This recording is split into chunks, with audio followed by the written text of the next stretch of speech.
까딱 없어 보이네요. 뭐 그런 건강미가 흘러 보인다. 뭐 그런 의미로 이해를 하시면 되겠어요. 얼마 전에 우리 영화에 보면 이순신 장군을 이렇게 내용으로 삼는 그 영화가 한번 나와서 히트를 좀 쳤고요. 또 그 전에도 저는 뭐 드라마를 보지는 못했지만 그 이순신 장군에 대한 드라마가 많이 나왔어요. 그리고 그것이 또 여러 다큐멘터리로도 제작이 되어서 나왔었죠. 그때 이후로부터 우리나라에는 신에게는 아직도 12척의 배가 남아 있습니다 하는 이 말 한마디가 아주 명언이 되어 있는 것을 보게 됩니다. 정말 그 133척이나 되는 외선을 맞이해서 겨우 12척의 척으로 배로 그것을 감당해내고, 그리고 그 이외에도 곳곳마다 준비된 그런 사람들과 준비된 어떤 논리로 또는 좋은 전략으로 왜구를 물리치는 그 드라마틱한 이야기들은 참 우리에게 기쁨을 주고 또 만족을 주고 행복을 주는 그런 일이었고, 우리에게도 알게 모르게 피 끓는 마음을 끌어오르게 만들고 또 민족 동일성을 갖게 만들고, 또 우리도 기회가 되어지면 기꺼이 저와 같이 저런 분들과 같이 조국을 지키기 위해서 우리도 함께 헌신해야 되겠다라는 이런 애국적 마음도 기르게 만들어주는 그런 좋은 영화였다고 볼 수가 있습니다. 그러니 그가 산 삶은, 이순신 장군이 살던 삶은 그냥 계속 전쟁 역사예요. 전쟁 역사. 태어나서 죽을 때까지 계속 그냥 전쟁의 이야기로 가득 차 있는 거죠. 참 우리 선배님들은 그런 면에서 선조들은 참 고난의 삶을 살다 가신 거죠. 태어날 때 전쟁, 사는 것도 전쟁, 계속 그렇게 살다가 전쟁 속에 그냥 이렇게 이름도 없이 빛도 없이 곱게 돌아가시지도 아니하고 비참한 세월을 맞이하는 이런 일들이 뭐 얼마나 많았습니까? 태어나자마자 세상을 떠나는 사람들도 많고, 전쟁의 피해로 인해서 2차, 3차 피해로 생명을 이렇게 떠나보내야 되는 이런 안타까운 사연들은 뭐 말도 할 수 없을 정도로 엄청 많은 거죠.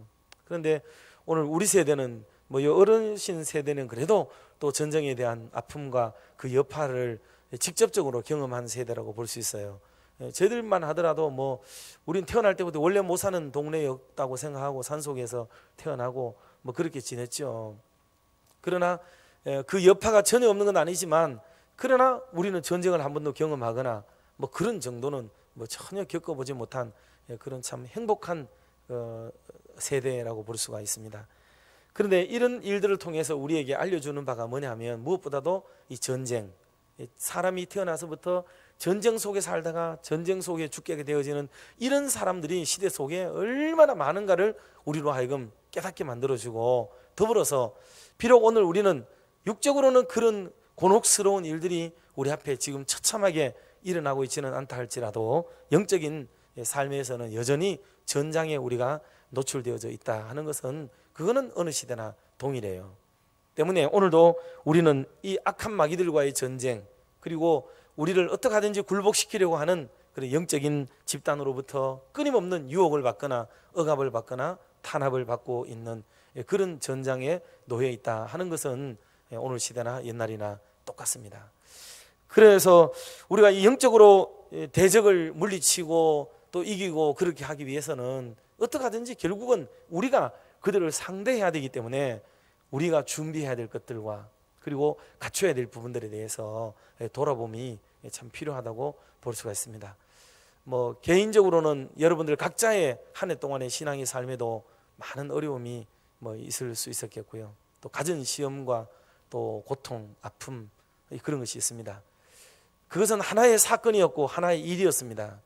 겉으로 보면 하나의 그냥 일에 불과하죠.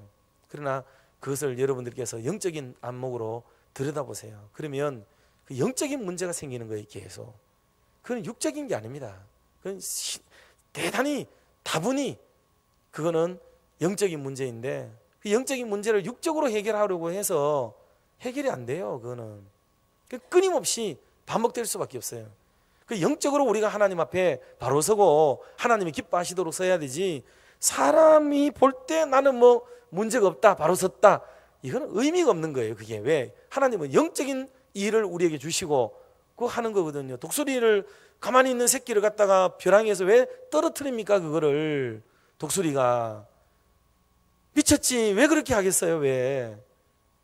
그에게 다가와 무슨 잘못을 저질렀어요? 그가 무슨 실수를 했습니까? 그런데 어미는 독수리를 그냥 떨어뜨리는 거예요. 그냥 떨어뜨리면 바닥바닥 쫓아내려가다가 부딪힐 위험이 있으면 안아주고 하는 거죠. 그게 한낱 미물도 자기 새끼를 양육하는 방식을 그렇게 취하고 있다고요. 그런데 하나님이 그 백성을 다스리시고 통치하고 그렇게 하시는 방법이 어떻게 미물보다도 못하단 말입니까? 예, 그렇기 때문에 영적으로 깨어 있어서 오늘 이 말씀들을 여러분이 좀 잘 이해를 하고 신앙 속에 좀 접목을 해서 우리가 어떻게 믿음으로 좀 살아가야 되고 영적으로 살아가야 되는가를 우리가 좀 생각을 좀 많이 하면 참 좋겠습니다. 자, 그런 면에서 오늘 세 가지 정도 말씀을 저녁에 역시 드릴 텐데, 첫 번째 소제목을 우리 같이 한번 읽어보면 좋겠어요. 자, 같이 한번 읽어봅시다. 극단주의에 빠지지 말라. 예. 신앙을 배울 때에 이 극단주의적 믿음을 배우게 되면 여러분 정상적으로 인생을 못 살게 돼 있어요. 신앙을 떠나가 버리면, 신앙이 없는 상태로 가버리게 되면 극단주의든 말든 간에 뭐 큰 제약을 받지 않을 수는 있어요. 그런데 신앙을 가지는데 이 신앙이 극단주의적 신앙을 가지게 되면 그의 생애는요 육적으로 계속 어려운 일을 만나게 되어 있습니다. 이 해결이 안 돼요. 왜? 그의 마인드와 그의 생각이 그런 일을 불러일으켜요. 계속 불러일으키는 그런 생각이 따라오게 됩니다. 따라오게 돼요. 그 신앙을 어떻게 배우고 어떻게 가지느냐가 대단히 중요해요. 시시한 얘기지만은 잘 알고 있는 얘기 하나를 드리면 이런 얘기가 있어요. 어느 이제 마을에 홍수가 막 크게 일어났지요. 큰 홍수가 일어나니까 사람들이 막 전부 도망을 가고 더 높은 곳으로 피하려고 하고 안전한 데로 막 움직이는데, 그 하나님 앞에 신앙을 극단적으로 가지고 있는 한 젊은이가 있었어요. 그는 생각을 하기를, 내가 평소에 하나님을 신앙하고 하나님을 만나고 경험하는 그런 믿음을 내가 가지고 있는데 하나님이 이런 위기 속에 나를 사람의 방법이 아닌 하나님의 방법으로, 나는 하나님의 직접적 도움으로 내가 이 위기를 벗어날 거야 하면서 피난한 가요. 그리고 엎드려서 막 기도를 하고 있는 거예요. 하나님 살려주세요. 나에게 하나님 계심을 보여주시기 바랍니다. 저 겁없이 도망가는 수많은 사람들에게, 겁내고 도망가는 사람들에게 하나님의 살아계심을 똑똑히 보이는 사람이 되게 해달라고 막 기도하는 거예요. 많은 신앙인들도 짐을 싸가지고 도망을 가는데 이분은 용감하게 엎드려 있는 거죠. 한참을 지난 뒤에 수상 보트가 쫙 지나가면서 이 대원들이 타라고 막 얘기합니다. 얼른 뭐 한 사람씩 건져가 구조하는데 막 타라고 하니까 난 안 간다고. 나는 사람의 방법으로 내가 구출을 받지 않겠다고. 하나님의 강력한 독특한 방법으로 나는 지금 이 위기를 벗어날 계획이지, 하나님이 반드시 나를 구원하십니다 하면서 거절을 하고 또 엎드려서 기도를 하는 거예요. 그래서 한참을 지나다가 저 이제 뭐 배고 뭐고 간에 댕길 수 없으니까 헬기가 상공에서 밧줄을 내리면서 마이크를 대고 밑에 있는 분 밧줄을 잡고 올라오세요 하고 막 얘기를 했어요. 그래도 거절을 하고 손살을 치고 안 갑니다. 나는 하나님이 사랑하시는 사람이기 때문에 하나님이 나를 구원해 주시지, 나는 그런 신적인 권위로 내가 구원을 받지, 내가 이런 시시한 사람의 방법으로 나는 구원받지 않겠다 하면서 거절을 합니다. 그래서 결국은 그 청년은 물에 빠져서 죽어버려요. 예, 물에 빠져 죽습니다. 그래 하나님 앞에 떡가서 막 따지죠. 하나님, 내가 이렇게 강력한 믿음을 가지고 하나님을 신뢰하는 이 믿음을 가지고 있는데 어떻게 하나님이 나를 구원해 주지 않으실 수가 있습니까? 하고 막 따졌어요. 그랬더니 얘야 진정하고 얘기 좀 들어봐라. 내가 너를 구원하려고 보트를 보내고 비행기를 보내고 다 동원해 가지고 보냈는데 네가 그걸 거절했기 때문에 오늘 용화영 요꼴이 된 거다. 이렇게 얘기를 한 거예요. 말하자면 우리는 이런 유사한 경험을 신앙 속에 접목한 채 살아가고 있는 경우가 사실 많습니다.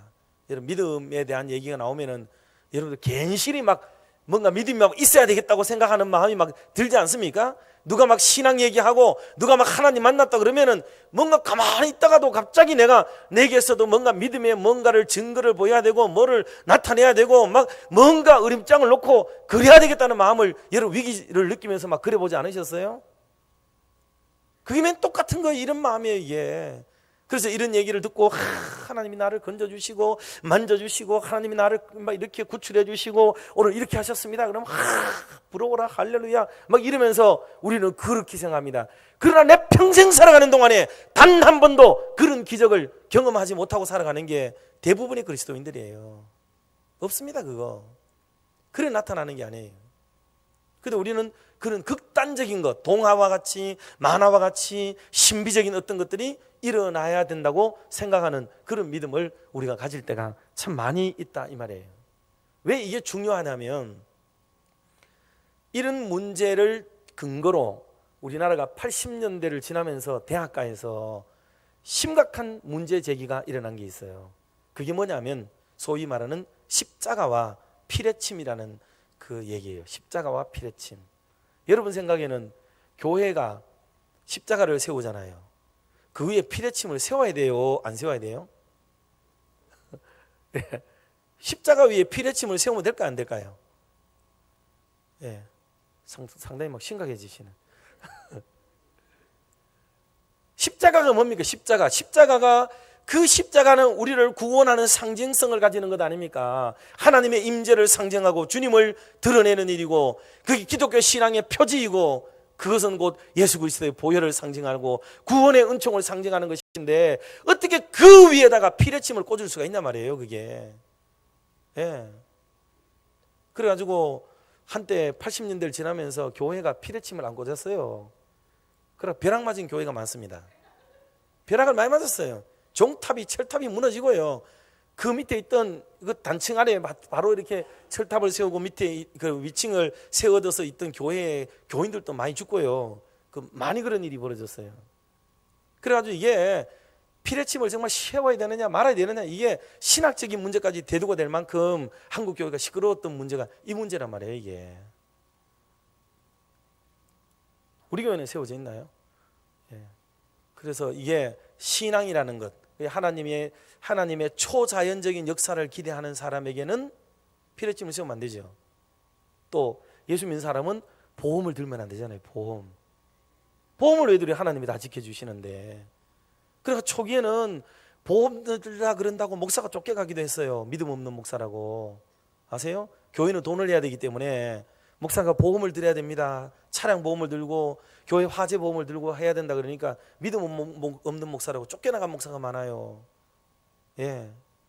교회 돈도 없는데 왜 그런 일을 갖다가 쏟아붓고 이럴 때 목사가 더 기도해가지고 이 사고가 없도록 만들어야 되지 왜 그러냐고 이렇게 몰아붙여가지고 억울하게 식구들 4-5명 데리고 쫓겨간 목사들이 한두 명이 아니에요. 지금 보험 들어요 안 들어요? 교회가? 예, 우린 다 믿음 없는 세대가 되고 말았어요. 예. 초대에는 비닐하우스를 하는 것만큼 불신앙적인 게 없었어요. 비닐하우스는 하나님의 창조의 질서를 거스르는 일이 돼요. 봄에는 봄의 걸 먹고 여름에는 여름의 걸 먹고 겨울에는 겨울 걸 먹어야지 어떻게 철을 바꿔 먹는단 말이에요. 하나님의 창조 질서에 위배되게. 말이나 되는 얘기예요, 이게? 이걸 신앙이라고 할 수 있느냐고 막 그러는 거예요. 이게 한국 교회의 얘기입니다. 이게 어디 먼 나라 얘기가 아니고요. 여러분들 연주일학교부터 신앙생활 한 분들은 제 말을 다 알아들을 수 있어요. 저는 똑똑하게 보고 자랐습니다. 똑똑하게 보고 자랐어요. 커피가 처음 나왔을 때는 커피를 마시면 안 돼요. 왜냐하면 커피는 저 아프리카로부터 시작돼 가지고 중세를 지나오면서 이건 우상에게 드리던 제물이에요. 이걸 마시는다는 것은 예수 믿는 사람이 도저히 할 수가 없는 일이에요. 이거 큰일 날 일이죠. 이게 안 됩니다. 근데 지금 다 받아들이고 계시잖아요. 다 카페까지 만들어 놓고 오늘 저도 커피 손님이 와가지고 2잔에 마셨더니만은 뭐 식도염이 지금 막 도지는지 별로 기분이 안 좋아요. 예. 그러나 아침마다 우아하게 다리 딱 꼭 앉아가지고 책 한 개 끼고 커피 홀짝홀짝 마시면서 여가와 여유를 즐기는 시대가 오늘 시대가 됐다고요. 양심의 가책을 누가 받아요? 겨울철에 딸기 먹는다고 누가 욕하고 여름철에 또 겨울 거 먹는다고 해가지고 누가 지금 욕을 하고 그거를 신앙으로 정죄하고 그럽니까? 그러나 한때 대한민국은 이것 때문에 교회가 초토화된 적이 있었다 이 말이에요. 그럼 지금 와서 그 신앙이 잘못됐다고 회개하고 그렇게 하는 분들 보셨어요? 하나도 없지요. 이게 다 뭐냐면 극단주의적 신앙을 가지고 있다 그 말입니다. 극단주의 신앙. 지금은 여러분들 우리 중에 극단주의적 신앙을 가지고 막 외치고 있는 분들이 혹시 없으세요? 주구장창 그게 옳은 줄로 생각하고 그거 막 부여잡고 있잖아요. 그거. 예. 지금 시대가 얼마나 바뀌어가고 신앙이 얼마나 지금 달라져 가고 있는지를 우리가 생각을 해야 된다고요. 그래서 십자가는 영적인 것을 상징하는 것이죠. 근데 피레침은 자연적인 것을 얘기를 해요. 자연적인 것. 그래 이 두 가지가 어느 한쪽으로 치우치는 것을 우리 개혁교단에서는 싫어해요. 두 가지 다를 두 가지의 조화와 균형을 기가 막히게 이루는 그런 신앙을 가지는 것을 권하고 있습니다. 어느 한쪽으로 치심하거나 그쪽으로 흘러들어가 버리게 되면 하나는 자유주의 내지 인본주의 신앙으로 흘러가 버리게 되고 하나는 극단주의와 신비주의로 흘러가 버리는 거기 때문에 두 개 다 우리 교단과 우리 개혁교단은 이거 좋아하지 않습니다. 올바르지가 않아요. 그런데 듣기에는 마치 처음에 말한 그 얘기가 굉장한 믿음이 있는 것처럼 보이고 대단한 어마무시한 얘기처럼 우리가 들리지만 그거는 변질된 신앙이에요. 그걸 잘 아셔야 됩니다. 좋은 신앙이 아니에요. 자, 그래서 이 십자가를 세우고 그 위에 피레침을 세운다고 해서 그게 건전하지 못한 신앙이거나 잘못된 신앙은 아니에요. 하나님의 창조 질서는 하나님이 이 조화와 균형 속에 시대 속에 하나님 만드시고 우리는 모두가 자연 질서 속에 살아가도록 만들어 놓으셨기 때문에 보편타당한 방법을 무시하거나 그것을 초월해서 살아가려고 하는 그 방식이 하나님을 벗어나는 일이 되기 때문에 그는 경계를 해야 될 일들이에요. 좋은 게 아닙니다. 그래서 이 둘의 잘 조화로움을 드러내는 것이 필요해요. 그래서 D.L. 무디 선생님 같은 경우는 이렇게 얘기를 했어요. 한번 따라합시다. 기도할 때는 100% 하나님께 달린 것처럼 기도하라. 행동할 때는 100% 나에게 달린 것처럼 행동하라. 이게 잘 이해가 좀 되셔요? 예. 기도하고 신앙적인 문제를 다룰 때는 100% 하나님께 모든 문제 전적인 은혜가 있는 줄로 생각하고 하나님께 매어 달리는 신앙을 가져라. 그러나 행동할 때는 100% 내게 모든 문제가 있는 것처럼 여기고 그런 마음으로 신앙생활을 해야 그 신앙이 건강하고 좋은 신앙을 가질 수가 있게 된다 하는 그런 말을 D.L. 무디 선생은 하기도 했어요. 이거는 참 귀한 말이에요. 귀한 말이고 참 신앙을 이해하는 말이에요. 그렇다고 50대 50을 가는 건 아니에요. 이거를 이해 못한 알미니우스에서는, 알미니우스파는 소위 말하는 감리교를 비롯한 알미니안파에서는 50대 50으로 타협을 놓은 거예요. 그래서 하나님과 우리가 합작을 이루어야 좋은 데 이루어 간다 이렇게 말을 했어요. 그러나 개혁교단은 그렇게 말하지 않고 우리가 하나님께 매어 달리는 그런 신앙의 삶을 살 때는 100% 하나님의 전적인 은혜와 역사에 있는 것처럼 기대면서 믿음 생활을 하되 그의 삶의 현장에는 100% 내게 모든 책임이 있는 것처럼 그런 신앙을 가지고 해야 되지, 내게 있다고 여겨야 될 것들을 전부 하나님께 돌리고 신앙생활하는 것은 옳지가 않다. 예컨대 하나님께 드려야 될 것들 바치고 헌신하고 수고해야 될 것들을 고르반이라고 그런다든지 내가 이미 저거에 다 했다든지 하나님이 다 알고 하실 텐데 하는 이런 식의 말이라든가 이거는 전부 비상식적이고 믿음이 있는 행위가 아니라 이 말이에요. 그거 그 구별을 잘 이렇게 들어보면 구별을 할 수가 있겠죠. 그런 거. 이 사람이 믿음이 이게 하나님을 빙자하고 하나님을 핑계대고 다른 사람에게 핑계대는 말을 계속하는지, 신앙이 있다고 하면서 자기가 덮어쓰고 자기가 인정하고 자기가 해야 될 것들을 쫓아도 이게 하나님께 돌려버리고 그렇게 해버리게 되면 좋은 믿음이라고 볼 수가 없는 거죠. 자, 그래서 이런 게 여러분 신앙생활에서 유혹에 넘어가는 큰 기준이 돼요. 이것 때문에 오는 딜레마, 여기서 오는 아픔, 상처, 이 가치관이 혼란이 오게 되면은 이게 구별이 안 되고 분별이 안 되기 때문에 영적으로 흐트러지게 되고 어떤 사건이 오더라도 그 사건을 하나님이 나에게서 무엇을 원하시고 찾으시는지를 발견할 수가 없어요. 다. 왜? 내가 극단적으로 어느 쪽이든지 막 치우쳐져 있으니까 해석이 불가능한 거예요. 그래서 문제를 야기하는 패턴으로 자꾸 생각을 하게 되기 때문에 문제가 심각해지고 있다 하는 것을 알 수가 있습니다. 그래서 기독교 신앙, 특히 개혁주의 신앙은 양극으로 치달아가는 것을 좋게 생각하지 않습니다. 양극 가지 마세요. 정치도 마찬가지예요. 극보수, 극좌. 여러분 그거 종 하나도 아니라고 그랬죠. 극좌, 극우. 그거는요 나라 망하게 하는 겁니다. 좋은 게 아니에요. 그거는 하나님이 기뻐하는 사고나 생각이 아니에요. 저는 여러 번 우리 강단에서 주장했지만은 지금 시대의 지도자와 리더십은 정말 좌우를 모두가 백성으로 알고 나라를 포괄하고 전체를 안아줄 수 있는 넉넉한 마음을 갖는 관용과 포용의 그런 마음을 갖는 지도자가 하나님 마음에 합한 지도자라고 저는 개인적으로 생각하고 있어요. 다만 야당이든지 뭐 여당이든지 하나하나를 놓고 잘못했는 거에 대해서는 잘못했다 말할 수가 있죠. 이거는 옳다, 이건 나쁘다 그럴 수는 있어요. 뭐 그러나 그런 거는 또 뭐 강단에서 말하지 마라 그러니까 뭐 그런 거는 또 안 하고. 자, 어떻든지 이런 극단적인 생각들은 바람직한 게 아닙니다. 여러분 사고를 극단적으로 몰고 가지 마세요. 그거는 나라와 백성을, 민초들을 죽음으로 몰고 가고 곤란으로 몰고 가는 그런 일이 될 수밖에 없다 하는 것을 기억하고, 다만 이 모든 운행하시는 섭리하시는 하나님 앞에 우리가 서서 이걸 영적으로 바라볼 수 있는 안목과 훈련을 길러내는 것이 무엇보다도 중요하다는 것을 우리가 기억을 해야 됩니다. 자, 두 번째로 우리가 생각해야 될 게 있어요. 한번 두 번째 소제목을 같이 한번 읽어보도록 그렇게 하겠습니다. 두 번째 거 보도록 합시다. 2번. 자, 2번 신앙의 기본을 갖추라. 신앙의 기본을 갖추라 그랬습니다. 여러분 이 말씀을 전하면서 조금 전에 성경 구절을 보여줬는데 그거 한번 다시 한번 보여줘 보세요. 그 신명기에 나오는 말씀 두 개를 먼저 보도록 하겠습니다. 먼저 신명기 32장 11절 말씀 같이 한번 합독을 좀 하고 넘어가도록 하겠습니다. 신명기 32장 11절 같이 봅니다. 마치 독수리가 자기의 보금자리를 어지럽게 하며 자기의 새끼 위에 너풀거리며 그의 날개를 펴서 새끼를 받으며 그의 날개 위에 그것을 엎는 것 같이. 누가 그렇게 하겠다는 거죠? 하나님이 그렇게 하신다는 거죠.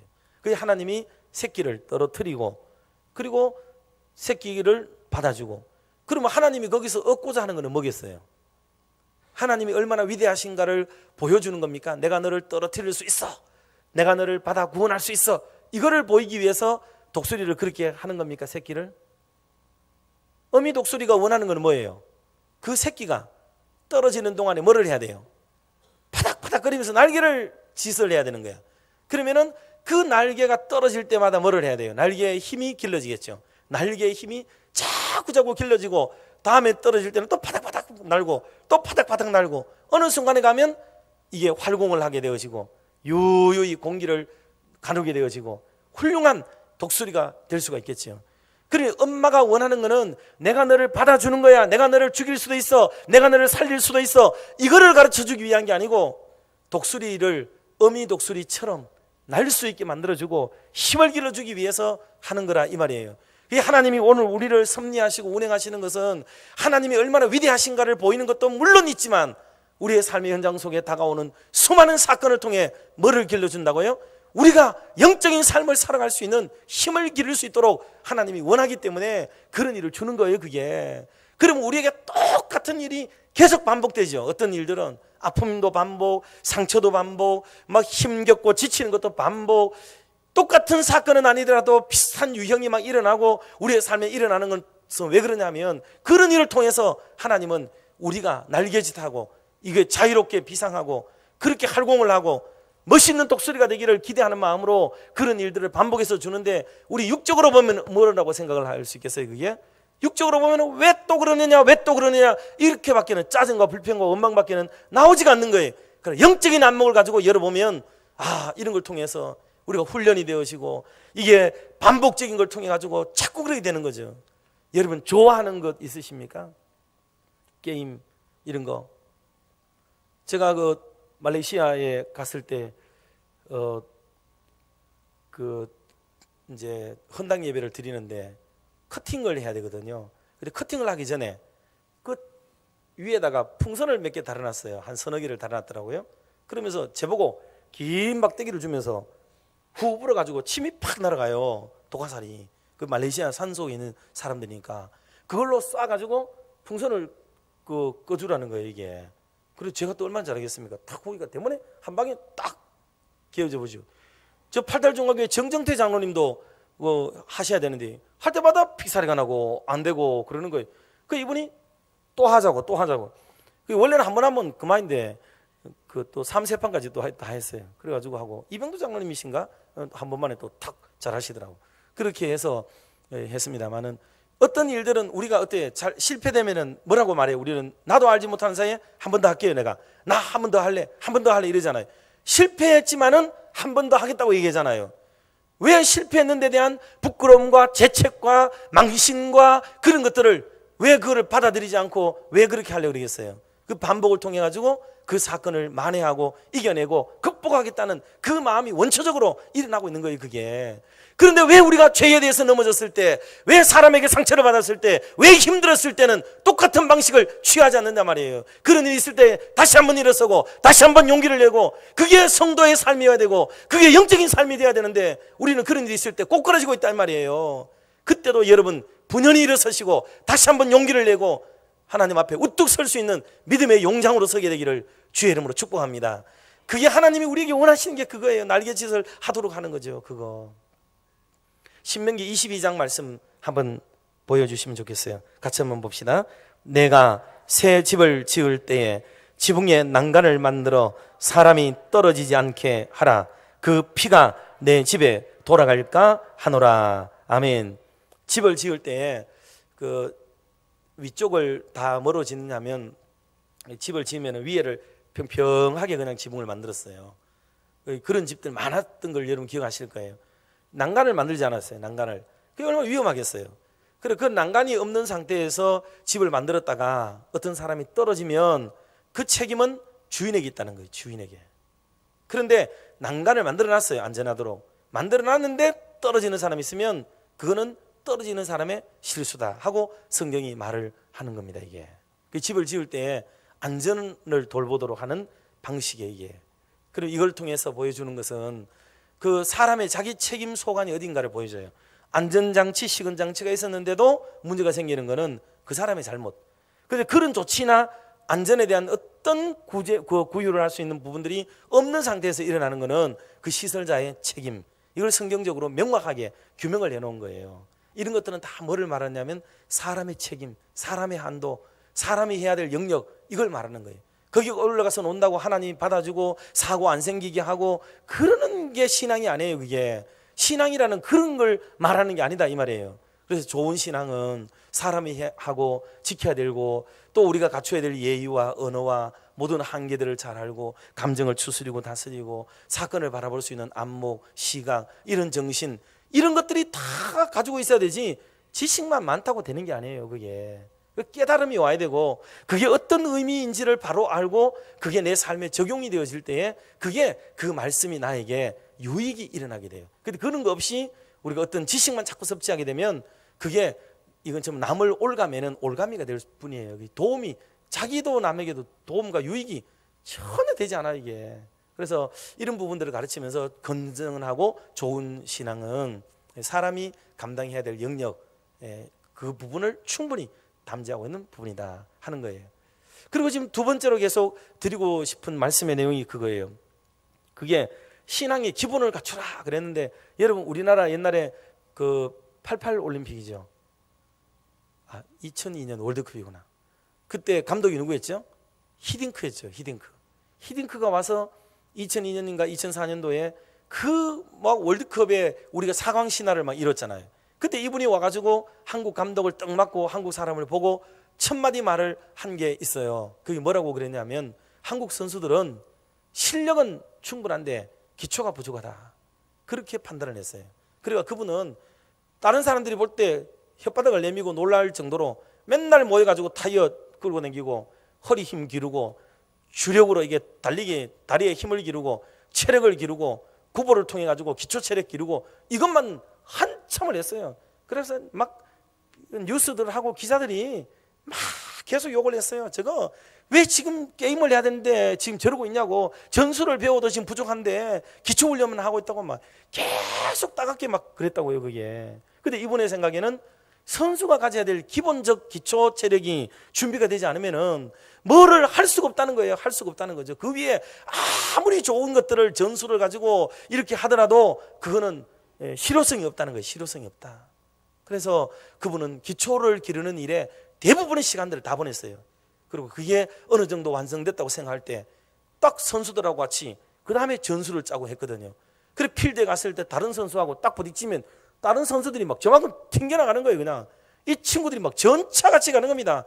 들어박아 버리니까 기초 체력이 있으니까 거기다가 볼 컨트롤하니까 이 선수들이 심폐호가 또 이게 얼마나 또 호흡이 좋아요. 그러니 막 멀티플레이어라는 말이 그때 나왔어요. 멀티플레이어가 한 자리에서 한 일만 하기도 버거운데 두 가지 세 가지 일을 선수들이 막 해내는 거예요. 그러니 수비했던 선수가 중앙에도 가고 중앙에 있던 선수가 공격도 가고 이거는 막 어디든지 좌에 있던 사람이 오른쪽 갖다 놔도 되고 그러니까 적군들이 도대체 저 선수는 이게 레프트 윙이야 라이트 윙이야 전술을 짜기가 불가능한 거예요. 왜? 이게 멀티가 되어 있으니까 이 친구는 이것도 가능하고 저것도 가능한 거예요. 마치 이게 선수들이 이랬으면 오른쪽 손잡이가 딱 펀치를 날리면은 오른손만 조심하면 딱 되잖아요. 근데 이게 왼손도 잘 쓰는 인간이 맞나 봐요. 이거는 진짜 뭐 어떻게 해야 될지 모른다고 이게. 그와 같은 일이 벌어져서 4강 신화를 이루어내게 된 배경이 되었죠. 근데 그때 감독이 누구였느냐? 코치가 누구냐 하면 박항서예요. 박항서. 그때 코치가 박항서 아닙니까? 히딩크 밑에 1등 코치가 박항서인데 그 박항서가 히딩크 하는 걸 그대로 보고 배웠어요. 그래가지고 베트남에 가가지고 지금 베트남의 신화를 지금 이루고 있잖아요. 모든 베트남 선수들 여러분 한번 경기하는 거 봐요. 다른 나라 선수들 픽픽 튕겨나갑니다. 얼마나 기초를 단단하게 훈련해놨고 그런 마인드로 해놓으니까 아주 좋은 거예요. 여러분 그런 것처럼 신앙에도 기초가 필요해요. 기초. 신앙에도 기본이 필요하고 기초가 필요해요. 이게 안 돼 있으면은 픽픽 나가 떨어지는 거예요. 신앙이 고순 것처럼 보이고 현란한 신앙을 가진 것처럼 보이고 하늘을 오르내리는 것처럼 보이는 어마무시한 믿음이 있는 것처럼 보이지만 기초가 안 돼 있으면은 말 한마디에 픽픽 나가 떨어지는 거예요. 그냥. 신앙의 기본이 뭐겠어요? 신앙의 기본. 한번 따라합시다. 말씀과 기도, 교육과 훈련, 봉사와 교제, 전도와 선교. 이거는 교회와 성도들이 가져야 되는 기초의 기초. 이게 무너져버리면 아무것도 되지 않는 거예요. 아무것도. 이 위에 뭐 어떤 기교 테크닉 무슨 프로그램 무슨 다양한 이벤트 오만 것들을 갖다 붙이고 교회 이미지 쇄신을 위해 가지고 아무리 좋은 것 갖다 붙이고 꾸미고 해도 그거는 별 소용이 없어요. 조금 지나가면 한동안은 부흥을 일으킬 수는 있어요. 그러나 기초가 안 돼 있는 사람은 이게 바닥이 없기 때문에 언젠가는 픽픽 쓰러지게 됐어요. 이번에 아니면 다음이에요. 다음이 아니면 그 다음입니다. 이거는 예측 없이 일어나는 일이에요. 그러나 기본이 돼 있는 사람은 이런 일이 있어도요 이겨내고 저런 일이 있어도 다 차고 나갑니다. 그 다음에 일도 다 극복하게 되어지고 그런 일을 반복하는 동안에 하나님이 기뻐하는 거룩한 전사로 만들어지고 거듭나게 되고 한두 번의 실패, 실망, 힘겨움 통해 가지고 더 굳센 믿음을 가지게 되는 은혜가 있게 될 줄로 믿습니다. 예, 이게 사실이에요. 여러분 제 같은 경우에 개인적인 얘기인데 제가 이게 운동을 못하니까 막 괴로운 거예요, 이게. 그래, 속을 막 이게 뭐 음식도 그렇고 운동량이 없으니까 막 그렇더라고요. 그래서 근래에 뭐 짐도 옮기고 막 이럴 일이 있었어요. 며칠 동안 제가 막 힘을 좀 쓰고 이랬더니 막 오늘 목소리가 좀 다르지 않습니까? 왜냐하면 사람이 에너지가 막 생기는 거예요. 에너지가 생기고 일을 하니까 힘이 막 생기게 되고 이게 사람이 자신감이 생기게 되고 이게 눈꺼풀이 안 쳐져요. 눈꺼풀이 막 내려와가지고 지금 사람이 막 힘이 얼마나 들고 눈뜨기가 막 괴로운 거예요. 눈뜨기가. 그래서 책을 한참 보고 나면 눈이 푹 들어가지고 눈썹이 반은 내려와. 이거 수술을 좀 해야 될 것 같은데.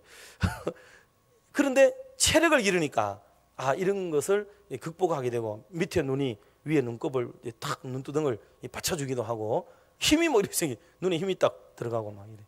그런 것처럼 사랑하는 성도 여러분, 영적으로도 육적으로도 사람이 에너지를 길러야 돼요. 힘을 길러야 됩니다. 무기력해지고 약해지면은 아무것도 안 되는 거거든요. 그래서 이런 일들이 대단히 중요하고 필요하다 하는 겁니다. 자, 그래서 성도들에게 신앙의 기초, 여러분 오늘 기초 체육하는 사람들의 기초가 뭐냐면 구보예요.